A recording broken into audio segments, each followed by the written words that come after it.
మన నెల్లూరులో లోతుగా ఉన్న ఒక గుంటలో ఉంటుంది ఒక దర్గా. అయినా కూడా భారీ వర్షం వచ్చినప్పుడు సైతం అక్కడ నీరు నిలవదు.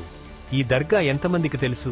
నెల్లూరు రైల్వే స్టేషన్ 2 ట్రాక్స్ మధ్యలో ఒక చిన్న దర్గా ఉంది.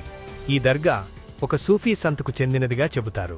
చాలామంది రైల్వే ఉద్యోగులు, ప్రయాణికులు అక్కడ నమస్కరించుకుంటే తమ ప్రయాణం సురక్షితంగా జరుగుతుందనే విశ్వాసం ఉండిందంట.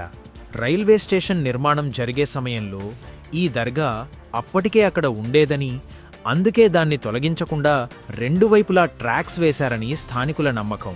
ఇప్పటికీ వేగంగా రైళ్లు వెళుతున్నా దర్గా ఉన్న చోట ఎలాంటి నష్టం జరగలేదని అంటారు. రైల్వే అధికారులు కూడా ఈ ప్రాంతంలో ప్రత్యేక జాగ్రత్తలు తీసుకుంటారని చెబుతారు. అందుకే ఇది నెల్లూరులో ఒక ఆశ్చర్యకరమైన ఆధ్యాత్మిక ప్రాముఖ్యత ఉన్న ప్రదేశంగా గుర్తింపు పొందింది. ఇది చారిత్రక రికార్డుల కంటే ప్రజల నమ్మకాలు, స్థానిక కథనాల ఆధారంగా ప్రసిద్ధి చెందిన దర్గా. నీరు ఆగకపోవడానికి భౌతిక కారణాలు ఉండొచ్చు, కానీ ప్రజలు దాన్ని దర్గా మహిమగా నమ్ముతారు. ఈ రెండూ కలిసి ఆ దర్గా గురించి ఒక ప్రత్యేకమైన కథను నెల్లూరులో నిలబెట్టాయి.